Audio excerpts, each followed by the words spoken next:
সুপ্রিয় দর্শক মণ্ডলী, আসসালামু আলাইকুম।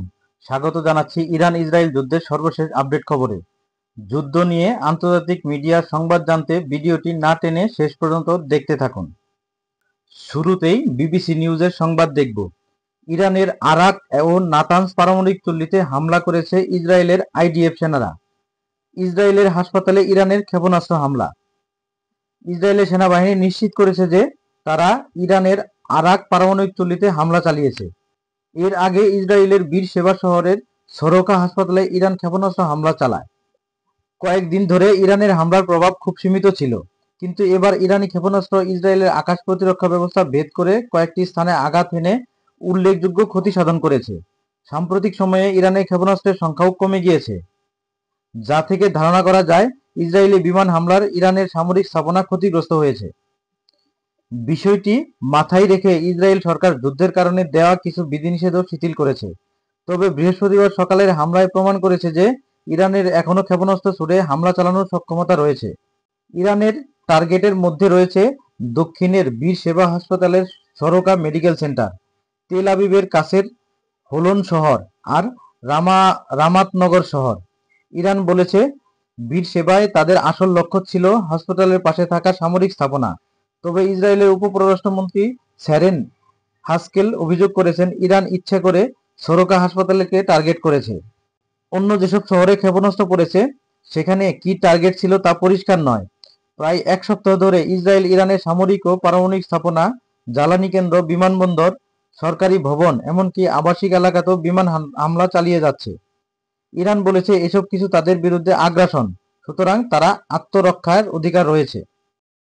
তেহরান টাইমস সংবাদ প্রচার করেছে আরাক হেভি ওয়াটার পারমাণবিক স্থাপনায় ইসরায়েলের হামলা, কোনো হতাহতের খবর নেই। তেহরান ইরানের পারমাণবিক শক্তি সংস্থা বৃহস্পতিবার নিশ্চিত করেছে যে ইসরায়েল ইরানের মধ্য মার্কাজি প্রদেশে অবস্থিত আরাক ভারী জল পারমাণবিক স্থাপনা, যা শহীদ খুদ্দার গবেষণা চুল্লি নামেও পরিচিত, লক্ষ্য করে আক্রমণ চালিয়েছে।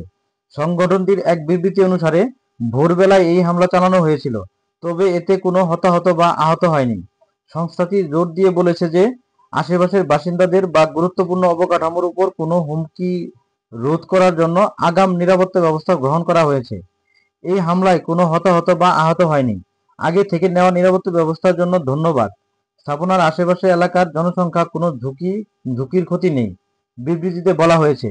ইরানি সূত্রগুলো নিশ্চিত করেছে যে হামলার পরে কোনো পারমাণবিক লিক বা পরিবেশগত ঝুঁকি ছিল না। ইরানি কর্মকর্তারা বলেছেন ঘটনাটি আনুষ্ঠানিকভাবে আন্তর্জাতিক আণবিক সংস্থাকে জানানো হয়েছে। ইসরায়েলি পদক্ষেপ ইহুদিবাদী সরকারের সাথে চলমান সংঘাতের একটি বিপজ্জনক বৃদ্ধি বলে অভিহিত করেছেন। আন্তর্জাতিক গণমাধ্যম আল জাজিরা সংবাদ প্রচার করেছে ইরানে পারমাণবিক চুল্লিতে হামলার পর ইসরায়েলে ইরানি ক্ষেপণাস্ত্রগুলির মধ্য ও দক্ষিণ ইসরায়েলের 4টি স্থানে গুরুতর ক্ষতি করেছে, যার মধ্যে রয়েছে সরোকা হাসপাতাল। অন্যদিকে ইসরায়েলি বাহিনী ইরানের আরাক ভারী জলের পারমাণবিক চুল্লিতে আক্রমণ করেছে বলে জানা গেছে। মার্কিন প্রেসিডেন্ট ডোনাল্ড ট্রাম্প বলেছেন যে তিনি এখনও ক্রমবর্ধমান যুদ্ধে মার্কিন যুক্তরাষ্ট্রের সামরিক হস্তক্ষেপের বিকল্পগুলি বিবেচনা করছেন। এর আগে ইরানের সর্বোচ্চ নেতা আয়াতুল্লাহ আলী খামেনি আমেরিকাকে সতর্ক করে দিয়েছেন যে তাদের ভূখণ্ডে যে কোনো হামলার গুরুতর অপূরণীয় পরিণতি হবে।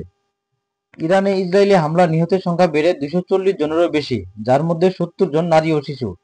ইসরায়েলে ইরানি হামলায় কমপক্ষে 24 জন নিহত হয়েছে। সম্পূর্ণ ভিডিওটি দেখার জন্য ধন্যবাদ জানিয়ে আজকের মতো শেষ করছি। খোদা হাফেজ।